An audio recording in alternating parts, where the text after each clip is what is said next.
Om Nithyananda Paramashivoham. Om Nithyananda Paramashivoham. Om Nithyananda Paramashivoham. Om Nithyananda Paramashivoham. Om Nithyananda Paramashivoham. Om Nithyananda Paramashivoham. Om Nithyananda Paramashivoham. Om Nithyananda Paramashivoham. Om Nithyananda Paramashivoham. Om Nithyananda Paramashivoham. Om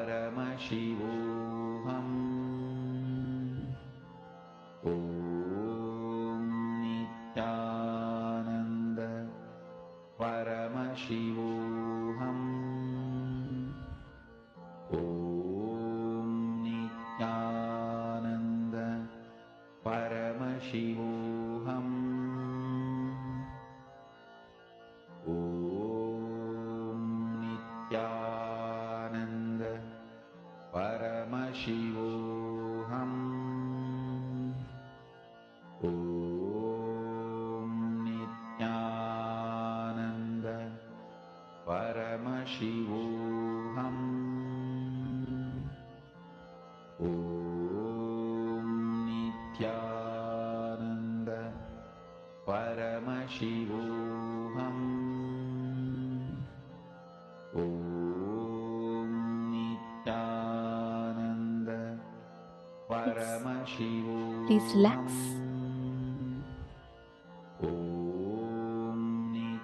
All right. How many of you have started manifesting? How many of you were able to see exactly what your partner was visualizing? I'm seeing many of you have posted the answers. Can I request everyone to verify? My Jenny Tran. Quickly take a few minutes and Take a few minutes quickly to verify. Check with your partner. See, now each of you go through the answers that your partners have posted.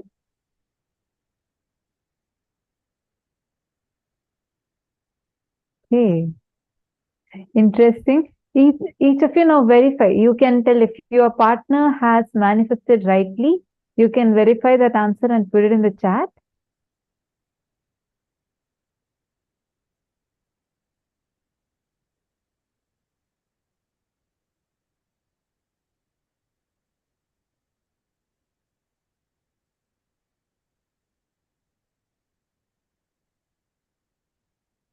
All the YouTube viewers, how many of you have done the power manifestation? Were you able to do it? See, I understand some of you, Samuel Hageman, you posted, okay, you're not able to sit down in one place. Let's say you're on YouTube instead of Zoom. No worries. Appreciate that you've taken the step to make sure you're continuing to be tuned into the program. And were you able to manifest last round? Who did you pair up with?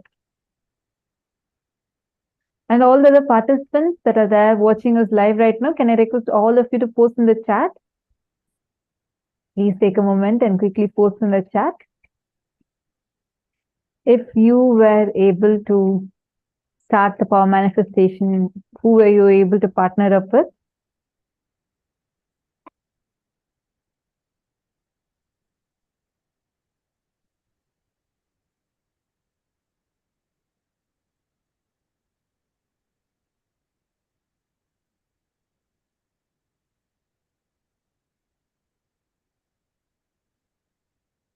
Wonderful. So now, all the participants, whoever has manifested, take a moment to post it in the chat.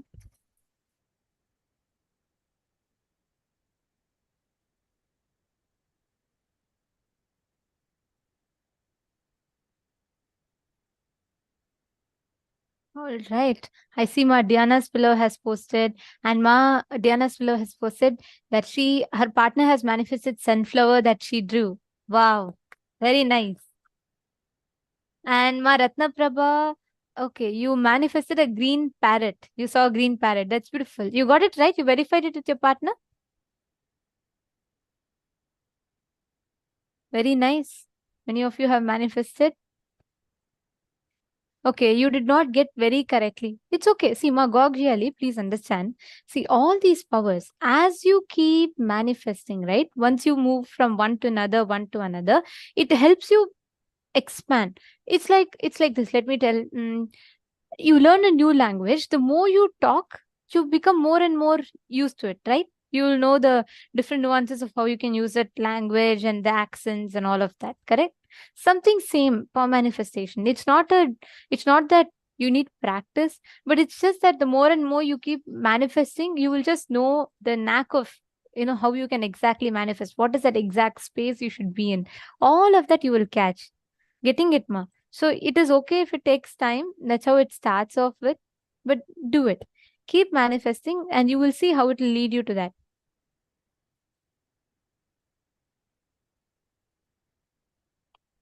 Okay, ma?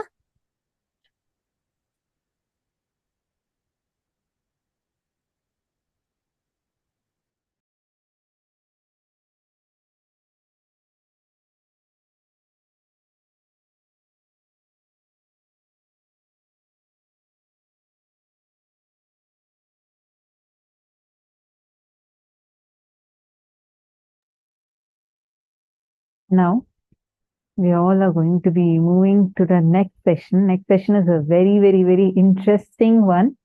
I know so many of you have been waiting for this session, which is understanding the Vedic astrology, understanding and experiencing the Vedic astrology.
Sorry for that.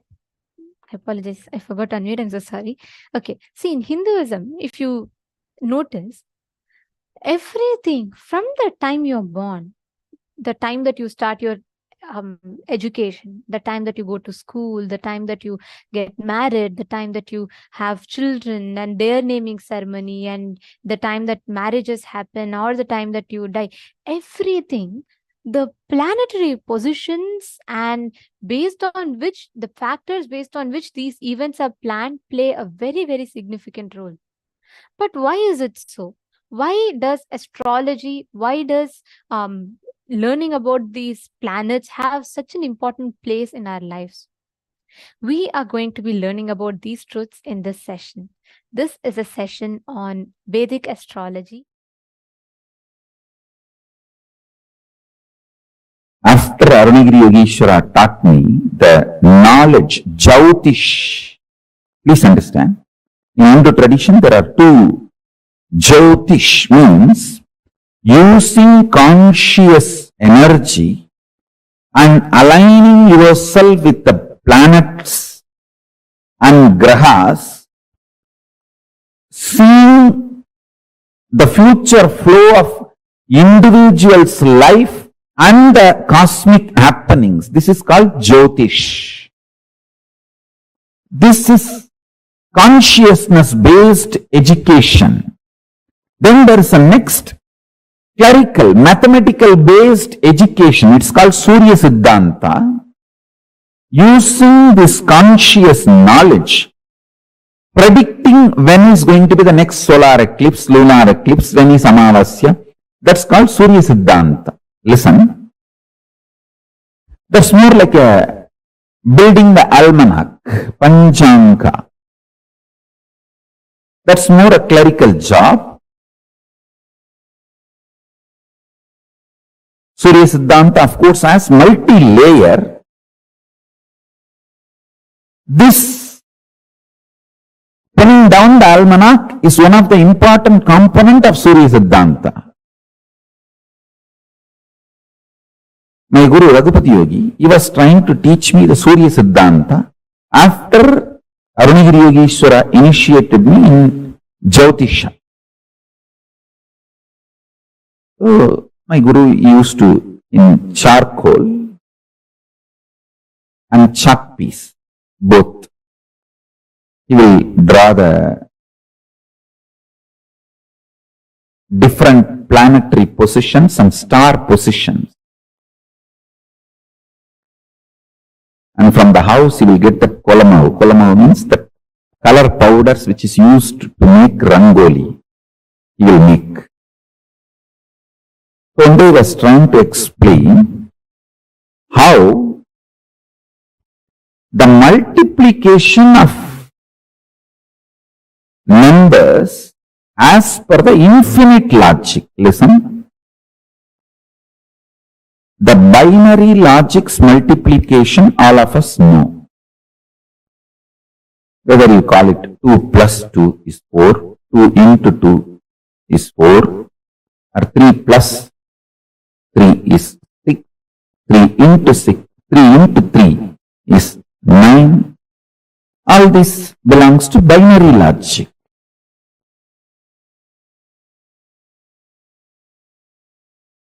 But the square to the power of 3, these all belong to infinite logic. All of you need to know very clearly. All this deep mathematics is the gift from Hindu tradition, and I will prove it to you all. Still, the Western mathematicians neither discovered nor imagined 90% of Hindu mathematics. By revealing all that 90%, I'll prove it is Hindu brain, source of mathematics, because numbers are living gods for Hindus. Please understand. I have seen my gurus. They will just draw the number and worship the number and manifest powers. Just like Varuna, Vayu, Indra, all of them are gods. Just numbers are gods. Please listen.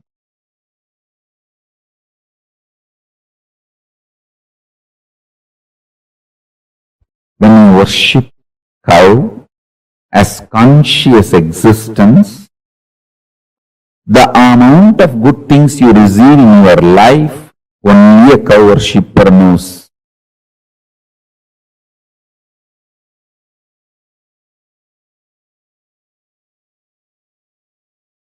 Same way, if you worship the Bhuma Devi as goddess, the amount of good things you get, only a worshipper knows.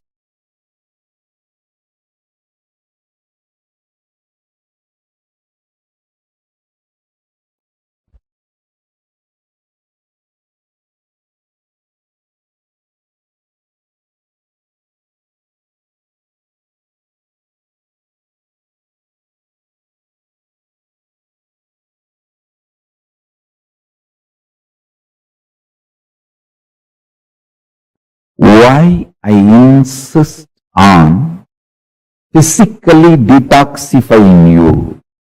Because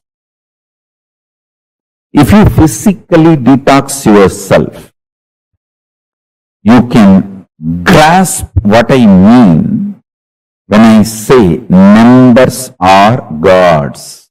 I've seen just in copper sheet, my gurus, they will write the members.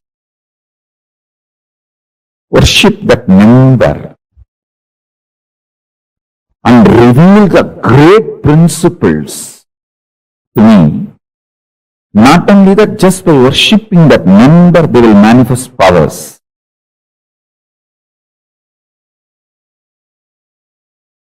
Hinduism, even for physical diagnosis, uses astrology. You go to a real Ayurvedic doctor, you see, all Ayurvedic doctors who are rooted in original tradition, whether Ayurvedic doctor or Siddha doctor, the traditional, authentic, scripturally educated, empowered, entrained Siddha doctors or Ayurvedic doctors, they'll basically know the Jyotisham, because Jyotisha is Anga, part of Ayurveda science. சித்த வைத்தியத்தில் சரம் பார்த்தலும் ஆயுர்வேதத்தில் ஜோதிஷம் பார்த்தலும் மருத்துவத்தின் அடிப்படையான சத்தியங்களில் ஒன்று. In Siddha tradition, there is something called saram பார்த்தல். Means, when you go to the doctor, what was the breathing pattern of the doctor and breathing pattern of you? It's a science. And what was the pattern of the planets? I should say grahas, because the word planets is a mokka. Graha is the living word. For a living being, you cannot use the word it. For a living being, you only can use the word with the reverence of life added to it. Planets are living beings.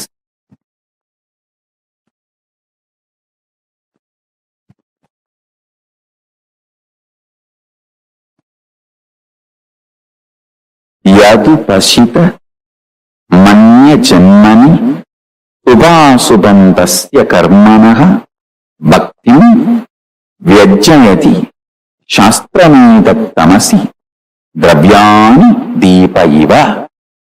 Lagujatakam, sloka 3.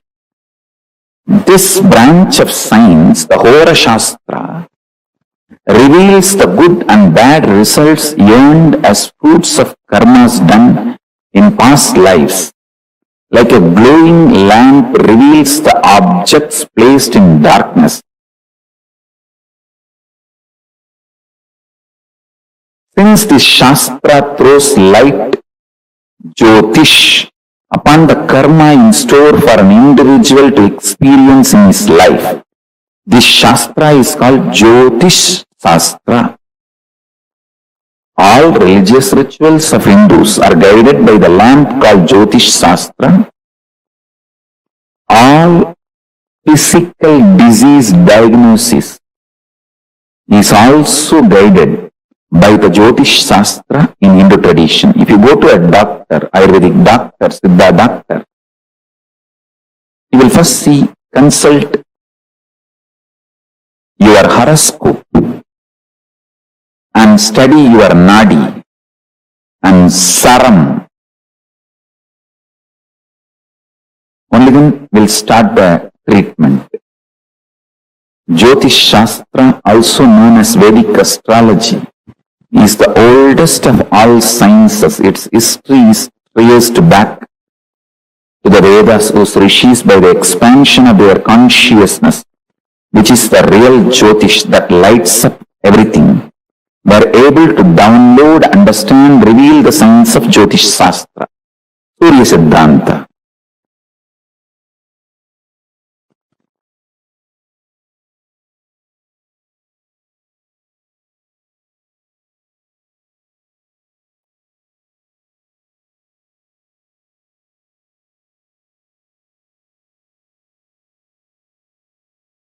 understand?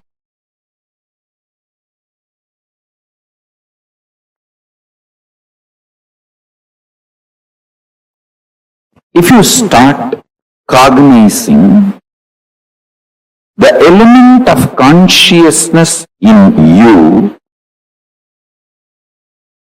you will start respecting your swatantratva, ability to will and manifest, and you will start recognizing the same ability to will and manifest in planets, plants, plants to planets. Then you will start developing reverence for life everywhere. Living with a tremendous love, reverence for life everywhere is only described by Isavasya Upanishad as Ishavasyanidagam sarvam. If you think you are just a matter, you will look at the whole world just as a matter. If you realize you are consciousness, then you will understand the whole thing which exists as consciousness. Ishavasyanidagam sarvam.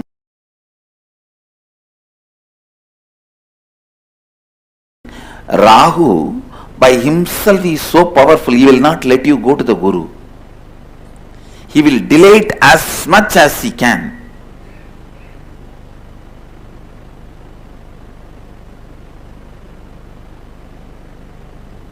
Only if the Surya helps or Chandra helps, you can go to Guru. Especially if there is a Rahu, bad Rahu, only with the Surya or Chandra's help you can go to Guru. Otherwise Rahu is so powerful, he will do all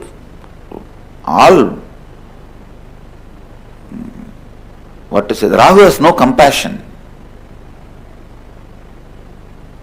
I have seen he will even break people's legs and hands so that they will not be able to travel and come to me.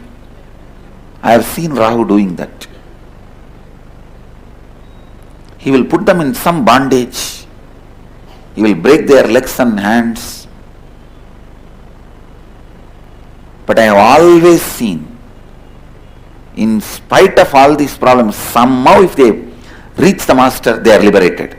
Because Rahu cannot stand in front of Guru. He just has to disappear. Understand, most of your Rahu is identity crisis. Related to your identity you want to play with. Actually, your own blind spots related to your identity. That's the right word I will use. Even the identity crisis has some meaning which you can give on your own. There are some unsaid concepts in the word identity crisis. So it is not the definite definitions of Nithyananda standard. So I will use the word blind spots in your identity. Blind spots in your identity is Rahu. Exposing yourself to your identity completely and completing is Ketu. That is why Ketu always leads to enlightenment.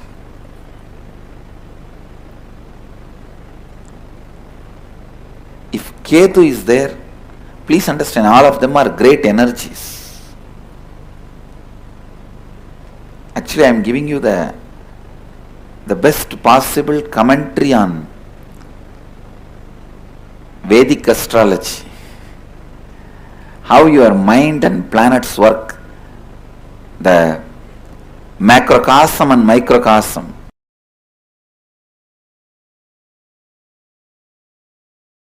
You are made of 5 elements.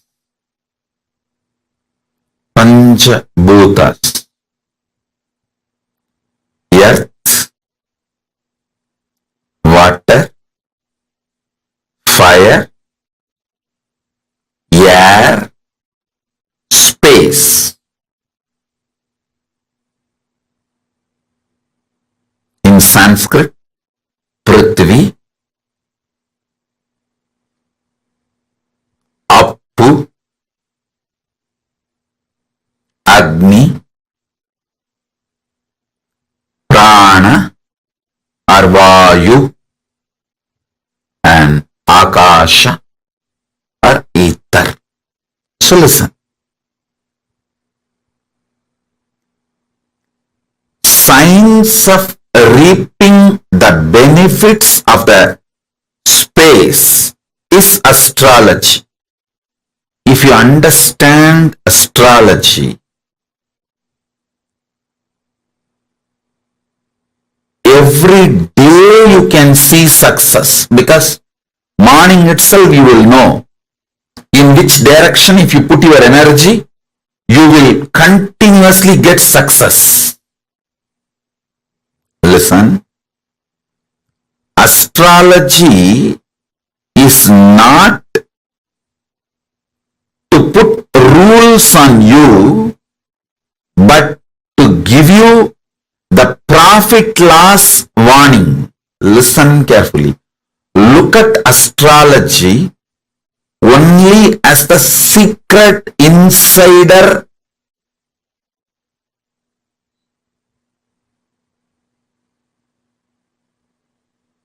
tips. I'll tell you one thing. Understand this one example. In Wall Street Journal, what is going to happen tomorrow? Which stock is going to go up? Which is going to collapse? If you get the tip tonight itself, like an insider trading, what will happen?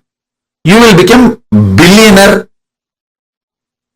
in 24 hours.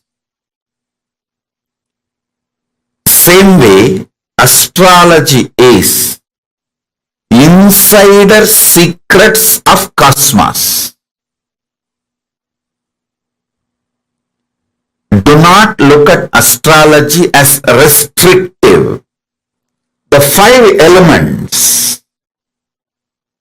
Knowing about the astrology empowers you in your space. Akasha Tattva. Next, listen very carefully. Knowing about the Vastu empowers you in your Vayu Tattva, Prana, the air energy. Vastu is all about the air energy inside the house you live, inside the place you live. I'll give you the deepest secrets about the Vastu.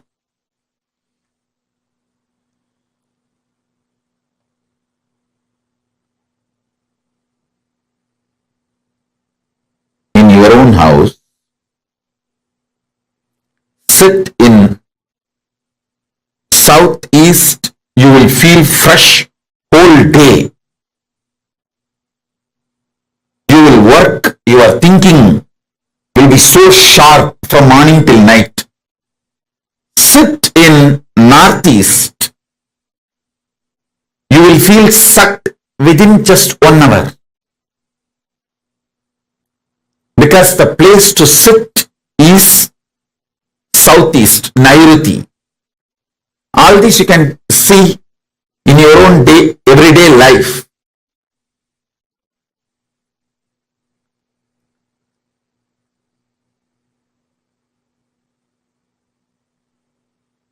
I'll give you more detailed secrets about the Vastu. Understand the fundamental. Vastu is all about the air, Vayu Tattva. Agni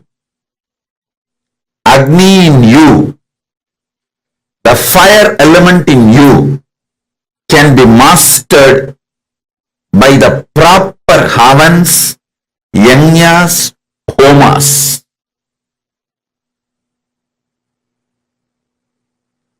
Water element in you can be mastered through yoga. Bending the body, making your body fluid, flowing. Finally, the Prithvi Tattva, the earth element in you, can be mastered by wearing the right gems. The right gems can make your whole body master the Prithvi, earth element. Listen to this very carefully.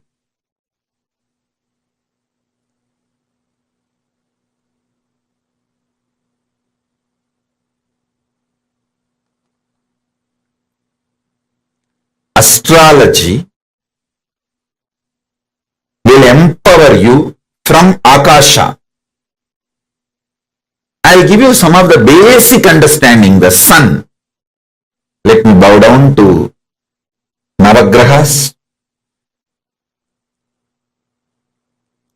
Receive their grace by praying to them, offering ourselves to them, requesting them to reveal themselves to us.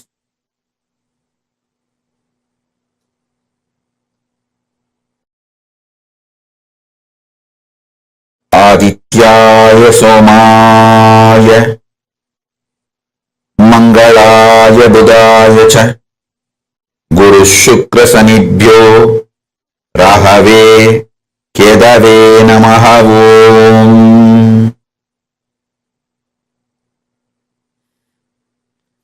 Adityaya Somaya Mangalaya Budaya Cha Guru Shukra Sanibhyo Rahave Kedave Namaha. Listen.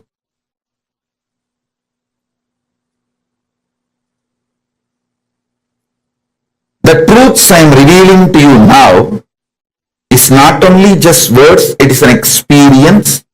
It will enter into your system.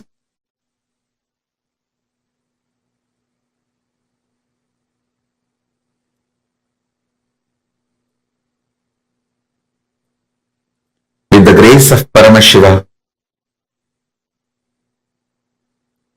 you will all be relieved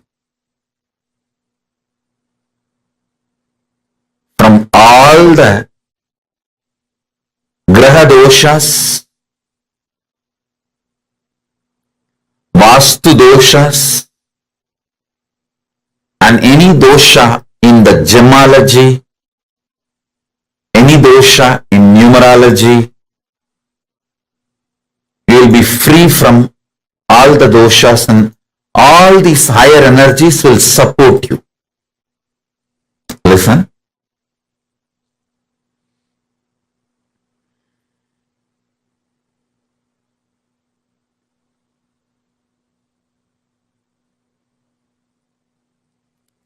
Sun, Aditya, sun energy is an enlightening energy.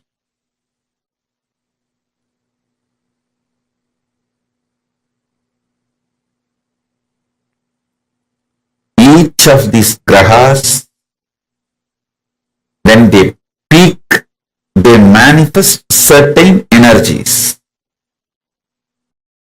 And it is not actually restricting, it is empowering. When you know your sun energy is in peak, spend your time towards unclutching and enlightenment. When you know your Shukra is peak, go and take risk in any investment, any business, money related, any pleasure, like you want to propose to someone, any pleasure related activity, money, luxury, vacation, sexual pleasure, any pleasure. When Shukra is high, simply will manifest it.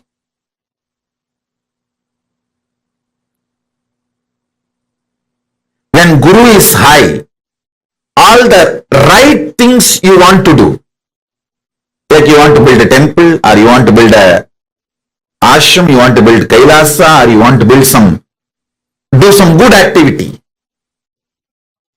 When Guru is high, it will be successful.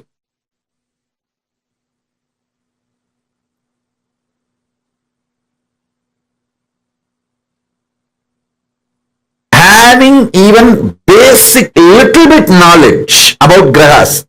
I am not asking you to become an astrologer, but basic little knowledge, introduction,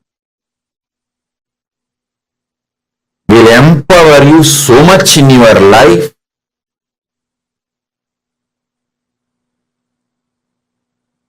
You will be so successful. Your efforts will not be wasted. You will have the maximum productivity in your life. Your whole day will be absolutely productive. Absolutely productive. I'm telling you,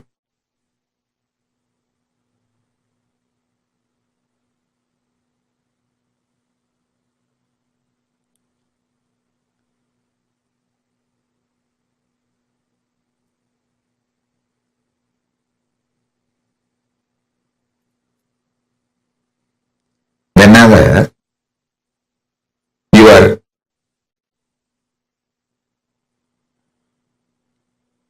Pingala means right side breathing is stronger than left side.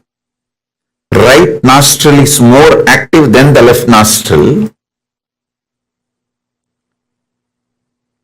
Sit and do planning, visualization, unclutching, all the creative things. Expansion plans.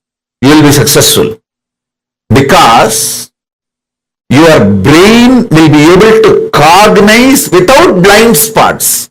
Listen, your ability to cognize something without blind spot is success. Why failure? Because your brain forgets to cognize the blind spots. I have seen so many people so deluded. When I give them some advice, hey, do this, don't do that, they think, it's okay, when it comes I will face it. Actually when it comes you won't be able to face it. But they don't listen. They don't listen. What to do? 10 years of their hard work, they will destroy it in 1 year. Or one decision, not even 1 year. One decision, the whole thing goes down the drain.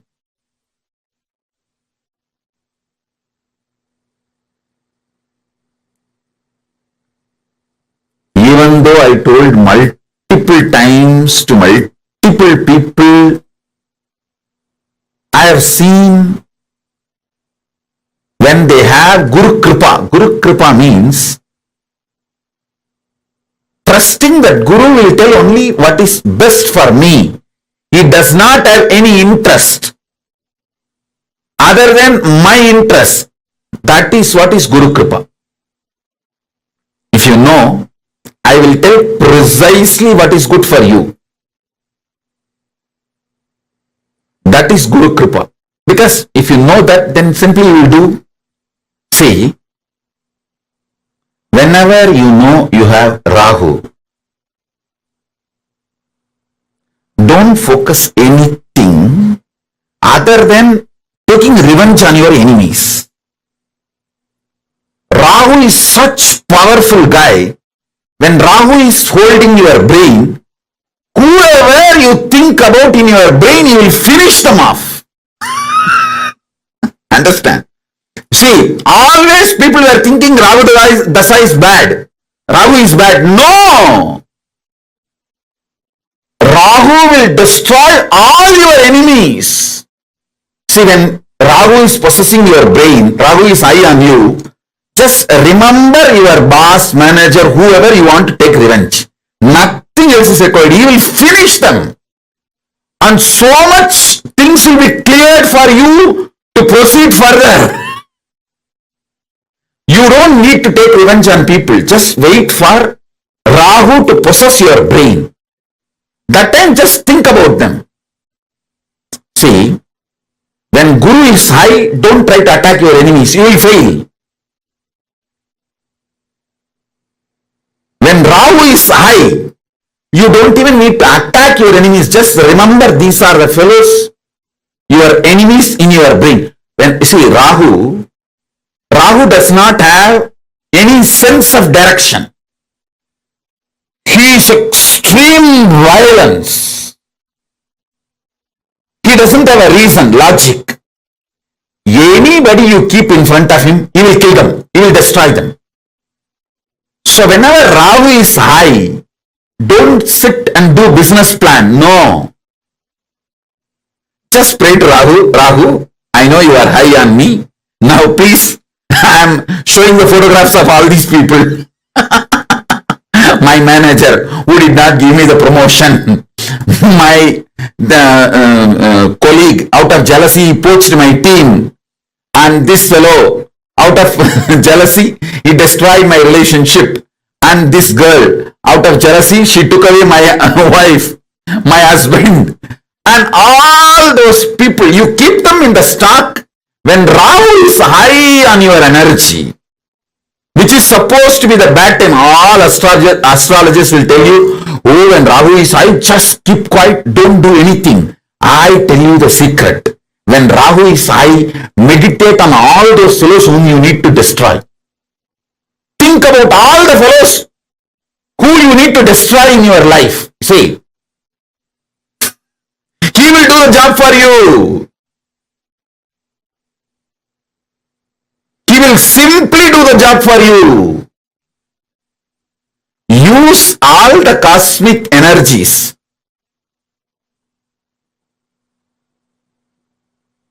Use all the cosmic energies for your success. That's all. Ketu is absolute compassionate. Whenever Ketu energy is high, build new relationship. Hire more people for your team. Make new friends for your life. If you want to start a new relationship, start new relationship. All the compassionate, love, expansion, knowledge-centric, creative, do when Ketu is high. When Ketu is high, he will do everything knowledge-centric. When Ketu is high, even if you want to buy one house, suddenly you will see the same house will come with at least 25 more acres free of cost. If you want to buy 20 acre, for the same cost, you will get 2000 acre. Ketu is that kind of person, that kind of energy. Please be very clear. Rahu is bad only if you show your head to him. If you show your enemy's head to him, Rahu is good for you.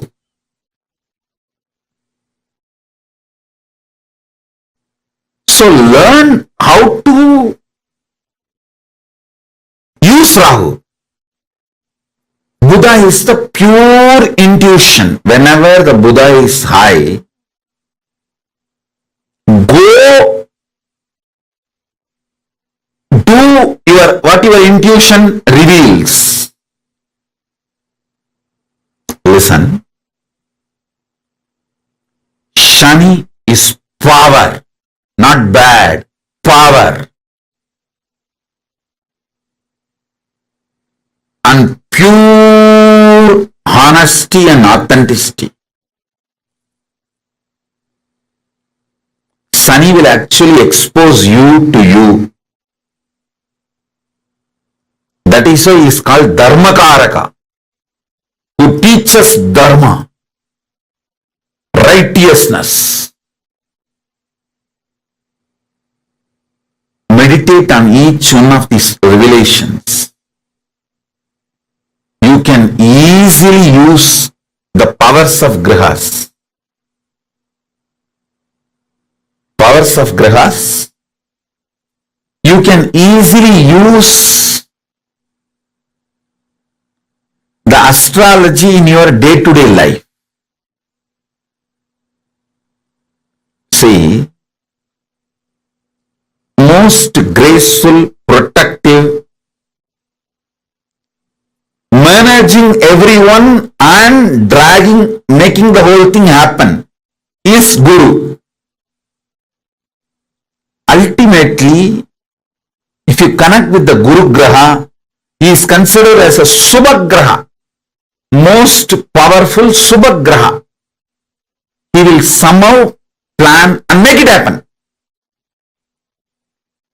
That is the beauty of Guru. Even if you have messed up 100 times with the 200 things, he will somehow do the best for you in the given situation. That's Guru.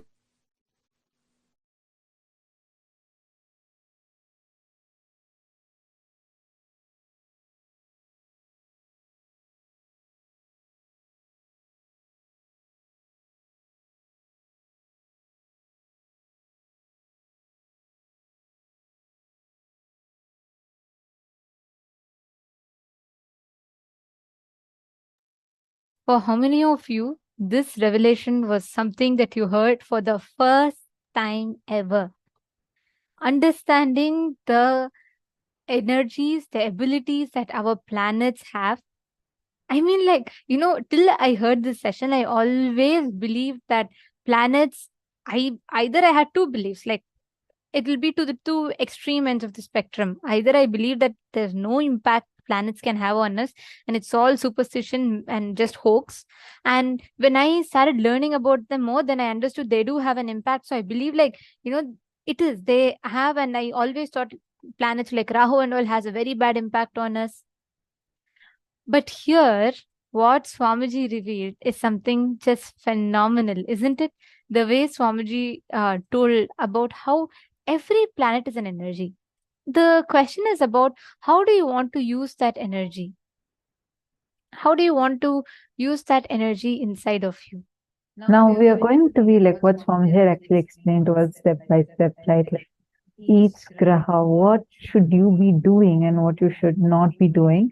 We're actually going to go through that and see through that. We're going to be understanding step by step. So let's listen to the revelation. Let's look at what Swamiji had said for each of these grahas. You're also going to be getting this as an email, so it's easy for you. So right now you can just listen. You can take a note of it, but this information will also be sent as an email.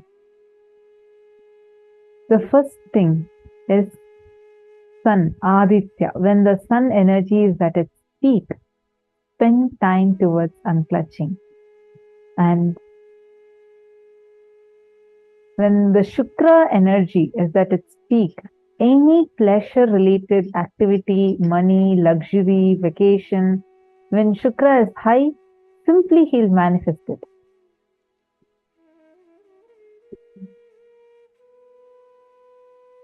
Guru, when Guru is high, all the right thing you want to do, whether you want to build a temple, you want to build an ashram, you want to build KAILASA, or you want to do some good activity, when Guru is high, if you take it up, you will be successful in it. Next is Rahu. Whenever you know you have Rahu, don't focus on anything other than just taking revenge on your enemies.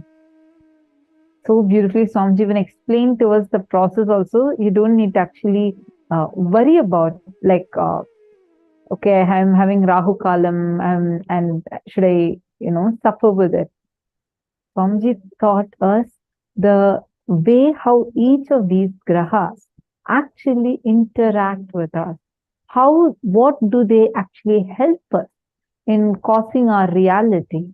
What all other different ways in which you can experience each of these grahas in your life. It's like such phenomenal revelation that Swamiji just gave to us.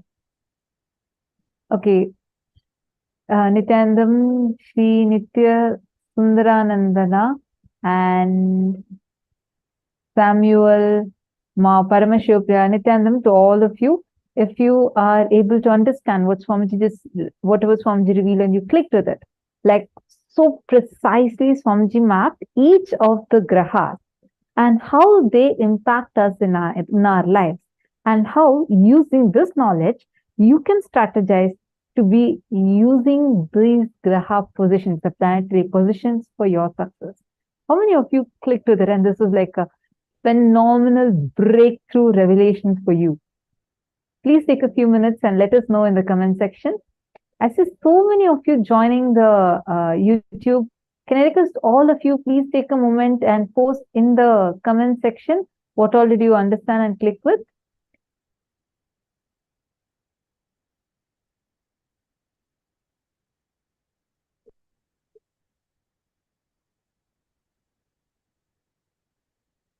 Please take a moment. Come on, all of you, please post. Swamiji blessed Rahu. Samuel, actually, Swamiji had said how Rahu, like usually you're always taught saying that if Rahu Kalam is that, it's very inauspicious for you and dangerous things can happen for you and you're asked to not start any endeavor. But Swamiji said, don't worry about all that. All you need to do is at that time, focus on just remembering your enemies. You don't need to even go and do something to take revenge on your enemies, nothing. Just remember your enemies, that's it. Rahu will make sure they're just done. The enmity inside also will collapse, and same way anyone who is strategizing against you, conspiring against you, if you just remember them, that is enough. Rahu will take care. Surya, when Surya energy is high, focusing on all the positive things. Understand each of these revelations that we just listened to. It's like literally what you will achieve after you do a lot of mastery in understanding about each of the grahas and understanding about Vedic astrology, mastering Vedic astrology. After all of that, what you will learn, Swamiji gave it in a nutshell.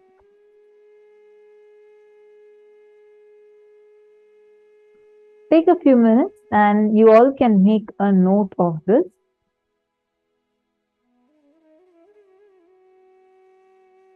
During the Rahu Kalam, we are asked to worship Durga. When you go to Durga, what will you ask? To destroy all your enemies. Same way, whether worshipping Sarveshwara, Pratyangara, Durga, all these are destroyers of enemies. Naturally, you'll ask them, oh, please save me from my enemies. These are my enemies. Rahul just finished them off. This is one of the powerful strategies. That's why all the Shatru Samharas are done during the Rahu Kalam. Wow. Each of these revelations are just phenomenal, right? Take a few minutes and quickly post in the chat. What did you understand? What are your clicks? Come on, all the participants.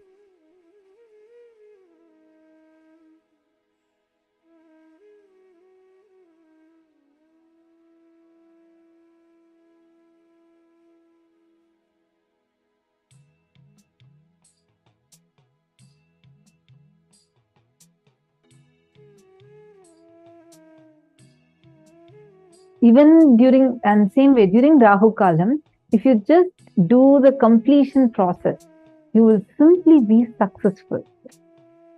Next is Ketu, absolute compassion. Whenever Ketu energy is high, build new relationships, hire more people for your team, make new friends for your life.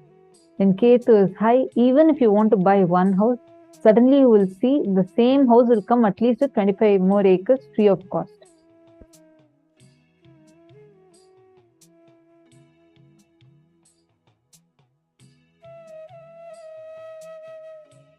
You all can take a few minutes to take a note of these things.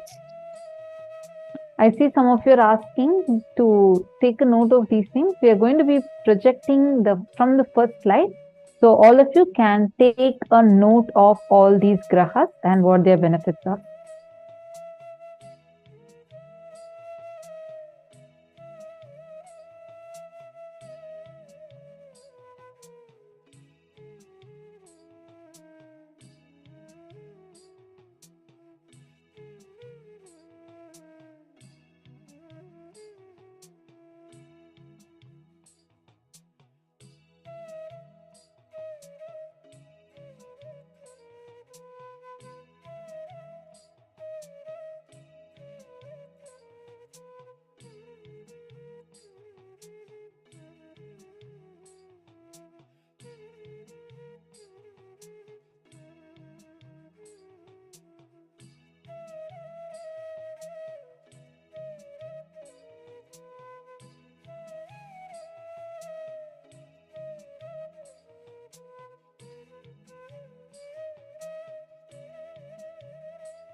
every one of you that are writing down, if you just understand that these planets actually are not negative. See, we are told that these are all negative, and that's the common perception that people carry. If you just look in a little bit more deeper, you will realize that these are not negative, but these are amazing energies. And it's just matter of, you knowing how to use them, how to harness these energies in your daily life. Yes. If any of you have any questions, you can post that in the chat. We'll be seeing the chat and taking your questions.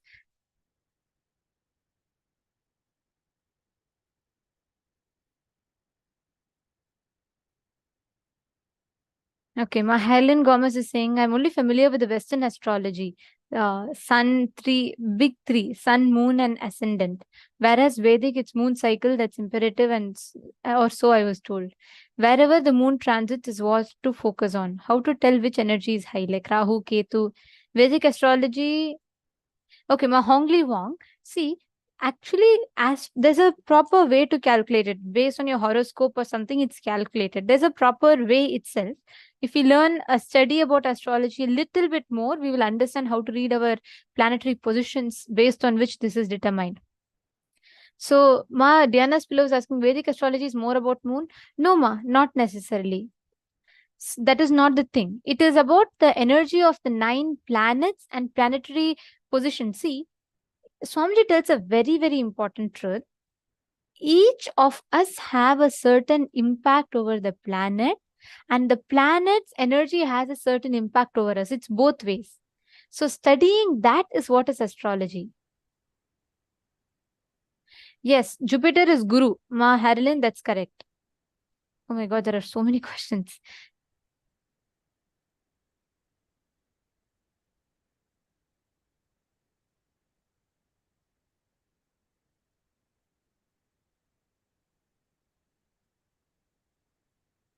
Guru is that energy where all the auspicious things, the right things manifest. So that is Brihaspati, which is Guru. Brihaspati is called as Deva Guru. So Brihaspati, Jupiter is Brihaspati, which is Guru. And in that Guru, when the Guru energy is high, all the right things manifest in life.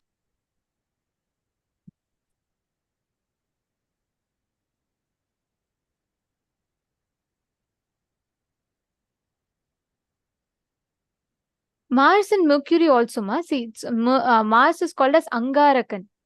So each of them have a certain energy on us. Every single thing. Mars is Mangala and Angarakan is the name. And each of them give us a certain energy. So even Maili, all the 9 planets, you should know. Shani, Rahu, Ketu, Guru, Shukra, then Brihaspati, which is Guru. And then we also have Angarakan, Mars. Each of them carry a certain impact over us. You're understanding, ma? Chandra, Moon, Sun, everyone, every single planetary position is having an impact on us. Yes, ma Reshma Shetty, you caught that thing. Actually, Swamiji tells that much. It's a very, very powerful thing. Swamiji tells, see, based on the position, let's say the time, location, like how planet Earth, to study a person, let's say if I have to track where ma Lillian Mustafa is, correct? She is in a certain merging point or a certain point where a certain longitude and latitudes, based on that we calculate, correct? The whole planet is having this imaginary lines drawn on them, longitudes and latitudes, based on which we all calculate, right? That's how all the different points are studied, and that's how the whole things, that's the parameters on which the whole earth, everything is measured. Now, based on your position and the time, you have a certain impact of the energy of the planet. One, the planet has an impact to a certain extent on you. You have not as high frequency as the planet does, but you too do have a certain impact over the planet. The point where the frequency of the planet's impact and your impact increases, That point is what we say as Shukra is sitting in your house. In this house, when I say house in the horoscope language, I mean, like we mean, oh, now the Shukra's energy is high, the Guru energy is high. You know why we tell that? It's not that the other time they're not there. They are there, but the frequency, the point of intersection during a certain frequency increases. Are you catching it, Mareshma Shetty? So at that time, the graha's impact on you increases and your impact over the graha increases. And that intersecting points is what we call as, okay, this planet's energy is high, this planet's energy is high, like that. Okay, someone's asking about Pluto and Neptune. Okay, Mahalin Gomez, listen very carefully. 9 planets are different, Navagrahas are different. Navagrahas are the energy behind the cosmic bodies. If you see, moon is also in the Navagrahas. Adityaya cha Somaya Mangalaya Budaya cha Guru Shukra Sanibhyascha Ragave Ketave Namaha. So Aditya is sun, Soma is moon, Mangala is Mars. Like this, each one has been calculated under the Navagrahas. But we don't calculate sun and moon under Navagrahas, right? If you see in our planetary counts, it's not there. So Navagrahas are different, 9 planets are different. Navagrahas are the energies. These planetary positions have certain impact on us. And see, in physics we all learn, right? What is gravity? We say that even we have certain gravity towards Earth, but because the Earth's mass is much bigger, it attracts us towards it. Like that, every planet has certain impact on you. You have some impact on them. That intersecting point is the graha. Otherwise, imagine and see, suddenly Mars is moving and you are saying that for you, Mars is in this graha for you. Like you'll say, oh, Shukra is very high for me. And the person who's sitting right next to you will say, oh, I don't have Shukra in this house for me right now. How is it possible? Not that each of us have one planet. It's not like that. But the intersection point, see, when, like as Nithyananda explained, when you assume your body, the moment your skin touches the skin of the cosmos, that means the moment you come out of your mother's womb, Swamiji says that's when actually your life even enters inside the body. Till then, it's only the extension of the mother's life.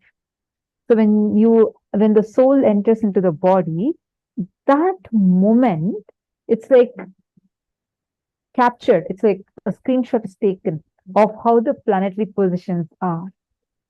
That screenshot is kept in your biomemory, like a blueprint.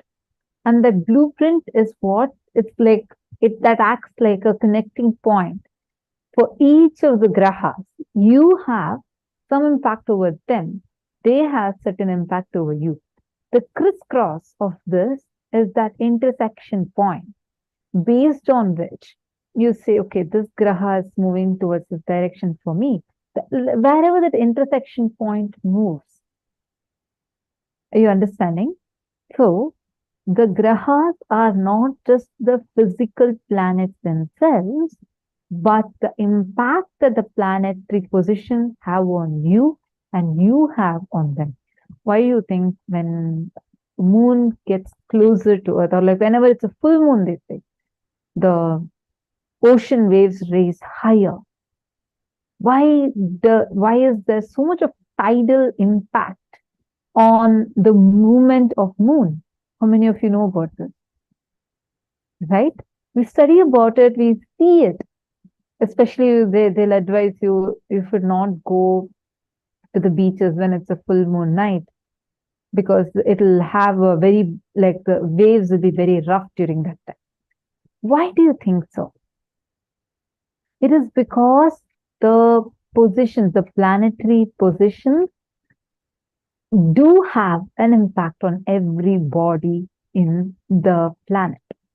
Same way, we have an impact on those planets. You understanding? So you, first and foremost thing, the planets are not the graha, are not equivalent to the grahas, and these positions do have an impact on you. It is that intersecting points which are the grahas which directly influence multiple things in your life. By learning how they influence, you can plan your life. It's like, see, the knowledge that sun raises in the east. It helps us design the house. For example, you want the sun rays to enter into your house, then you can keep your window in the east direction, so that the sun, moment it raises, it's going to come into your house. Or you don't want it, so keep it in the west direction or the north direction, some other direction. Then the sun rays will not directly hit inside your house. It's a simple logic. How, by knowing the truth, you can directly map it and implement it in your life. Am I right? Same way, you're going to use this phenomenal knowledge Swamiji has given to us about each of these grahas, directly map it. Like you can know when your Shukra energy is high. Okay, this is the time I can just enjoy, or I can do all the pleasure related activities. And you know, when your Ketu is high, just confidently go on investing. Invest. Ketu will shower you. The Ketu energy will just, like, for example, let us say that Jinkin, you want to start an investment, and you correctly see that, okay, my energy, my Ketu energy is so high. And then you exactly see, okay, this day my Ketu energy is high. Swamiji has told Ketu energy is going to triple or double whatever I invest. Then you confidently go and invest in $1 million project. You will see, you will not just get $1 million back, you will get $2 million back. That's the way how Ketu functions. Whatever you take into, Ketu will just double it, triple it. Same way, if you enter into some negative cognition, negative mood at that time, Ketu will double and triple that. So it's like you have a multiplier, like he'll just multiply whatever your inner spaces, or whatever you're cherishing, whatever you're entering into, all those things, he'll just multiply. First, know the knowledge, like take a note of it now. Listen intensely. This knowledge is not available. You can study how many ever astrology books. You can try studying any number of books. What Swamiji has given to us is not available. Even if you're a great scholar, this would still be a new revelation for you. Because I mean, people can only give commentary on Paramashiva's notes, but to decode Paramashiva's notes, only Paramashiva can do. Only Swamiji, the avatar, that is why he is decoding it for all of us. So take a few minutes and pen this down. Using Kin is asking how to know when. You can go to your, like basically you need to study your own horoscope. And you can find, there are many ones like Drik Panchang and many online Panchangs available. And we will also be emailing to you some of the books that will help you, like Swamiji's book, where Swamiji has revealed about it step by step, how you can identify, how you can calculate it, and for based on your stars, whatever is your constellation, how you can be, using that to calculate and plan your life. So Swamiji has gifted it for all of us. We are going to be sending it to you. We're going to be gifting it to you in your email. So make sure to check your email today. I mean, this phenomenal knowledge, what a compassion Swamiji has, right? To make it all available for us completely free of cost, and opening it all up for the social media people, everything, everywhere. Wow.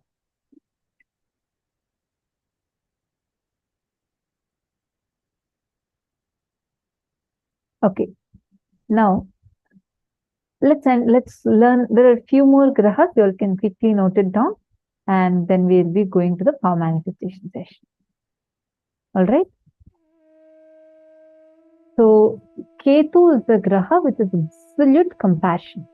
Like whatever you want, like he'll just double and triple. And whenever case energy is high, you have to focus on building new relationship, hire more people for your team, make new friends for your life. Next is Buddha. Buddha is pure intuition. Whenever Buddha is high, go do what your intuition reveals. So you can take a few minutes. You'll actually project this and wait, that you can take a few minutes to go and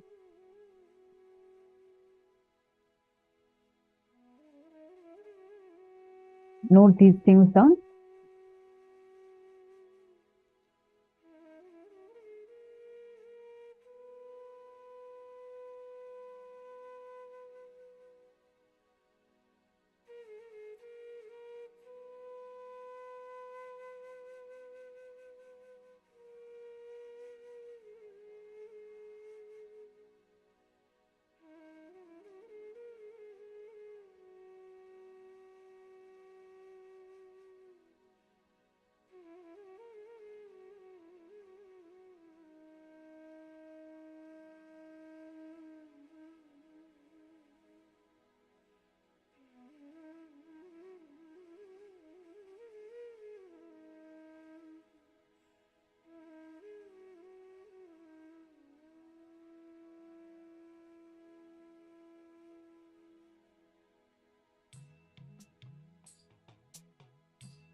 Hope all of you have written down. Now let's enter into the next one. See, Shani is power and pure honesty and authenticity. He'll actually expose you to you continuously.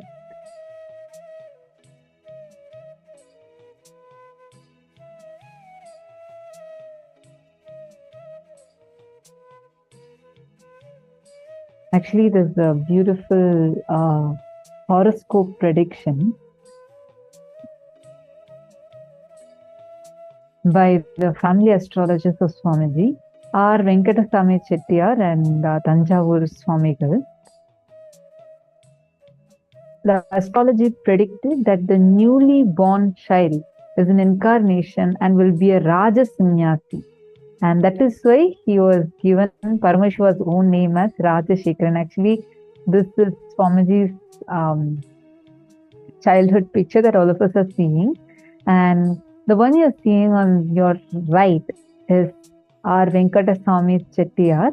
And he's a very famous astrologer who predicts things very precisely. And he had predicted saying that this is Paramashiva's own incarnation first come down, and he said that he's going to be a Raja Sannyasi. That is why he even gave the name as Rajashekharan.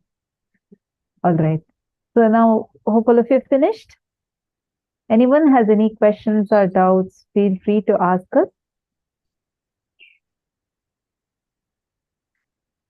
Really, these are all such profound sciences that Swamiji is making it so easily available to us. Like, imagine understanding these sciences is not a joke, right? The way Swamiji has made it available for us. Now we literally know how we can harness these planets, planetary positions. So you no more need to feel that you will have the, you'll have to struggle with the planets, planetary positions, nothing. Just knowing, you will be able to get that energy, you will be able to know what exactly you can manifest when. Now, every one of us that are sitting here, let us all enter into the power manifestation session. And before we enter into that, just want to let all of you know, these are the gifts that we are going to be receiving today, where Swamiji has very precisely revealed to us. The moment the consciousness enters the body, the energy level of the cosmos at that time of birth gets printed in that consciousness. Nithyananda Astrology series is a unique and only guide that walks you through the presiding planet, their energies, what effect the nakshatra has on your life, your day-to-day activities, your body constitution, and the book leads with the solution from Ayurveda and Hatha Yoga for experiencing your peak for the 12 zodiac signs, your presiding energy center. We are going to be actually giving this as a gift for you. That is Swamiji's compassion, everything. See, first Swamiji is giving this whole knowledge free of cost. And on top of that, he is going to be initiating us today by removing all these malefic effects that your planets will be having on you. And more, he gives the gift of like precise mapping for each one of us. It's just so sweet, so beautiful. You all can take a few minutes, and why don't you all invite your family and friends so they also can experience these amazing things that you are experiencing. All these beautiful things you're getting to experience.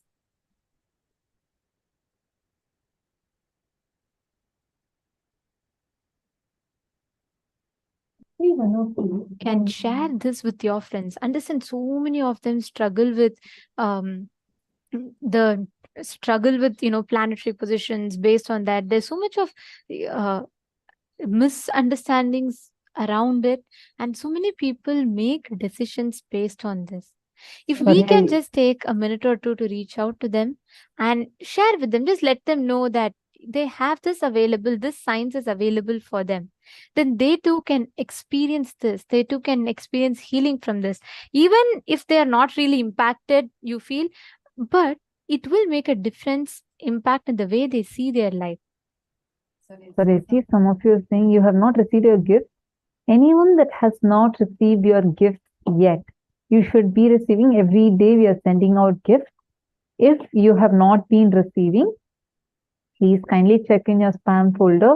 And even after checking, you still not received, we request you to please give your email ID and we will specifically check for you and ensure that you're getting it. Please put your email IDs in the chat if you have not received the gift yet. Every day, like right after the program is over, you would be getting an email with a thank you note and the gifts for that day. So if you have not yet gotten that, please kindly put your email IDs in the chat. You can, if you're not comfortable in putting in everyone, you can put it as a direct message to the ID that you're seeing us through, the PSM Tech team. You can send your email ID as a direct message so that your privacy is also taken care of.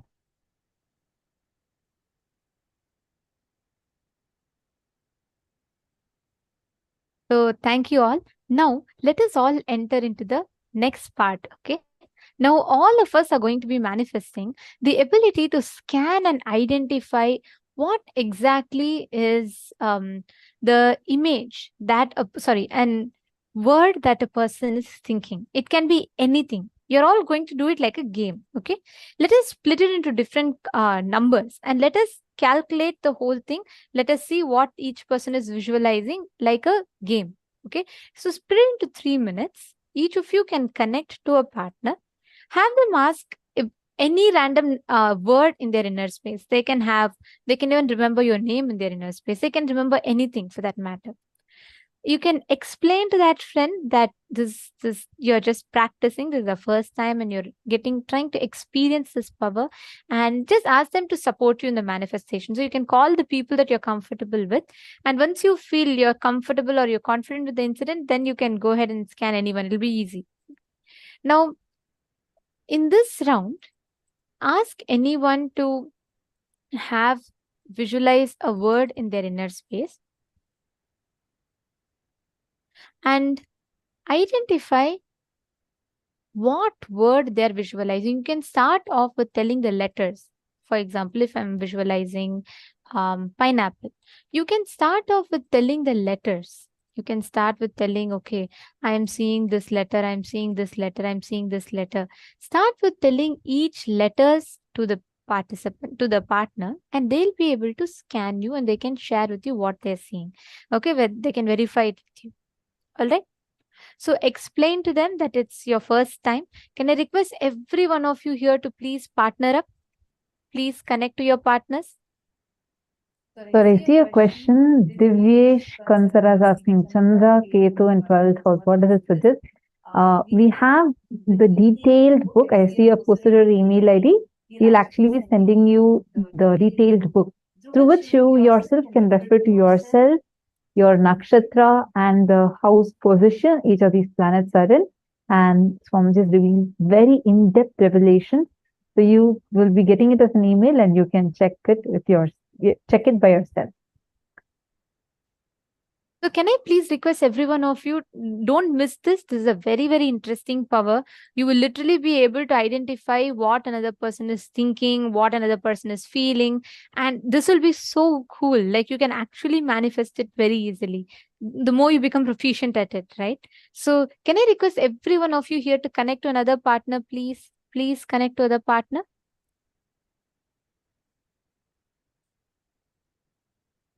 Can I request all of you to come on camera? Please connect to another partner. You're going to be scanning them, identifying what exactly they are visualizing in their inner space. Whatever words, whatever pictures, whatever they are visualizing, you can actually scan clearly and identify that.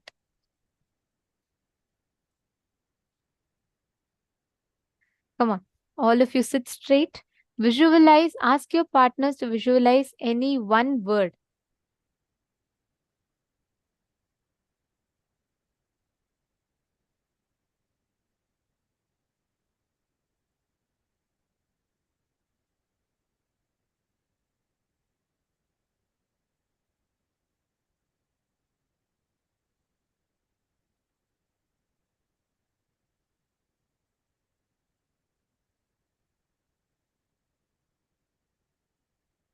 Sit straight, please sit straight. I'm seeing many of you are starting to slouch. Sit straight and connect to your partner. You can explain to them about this power manifestation.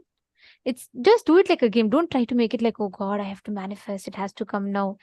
Do it in a very relaxed manner. Just have fun with it. It doesn't matter if you're not getting it immediately right. That's perfectly fine.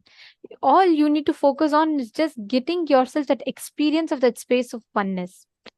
Just getting into that space of restful awareness, that experience of being able to scan another person. So even if it takes time, that's fine. But don't constantly spend time in your doubt whether, oh, am I manifesting? Why am I not getting it? It is okay even if you're not manifesting. As you go on, you will be able to catch it. But spend time first in give yourself that time to connect, understand, and manifest. Just scan through your third eye. Close your eyes. Visualize Swamiji.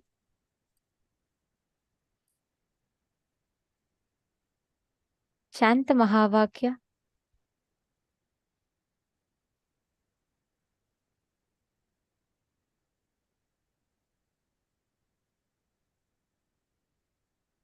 It's great.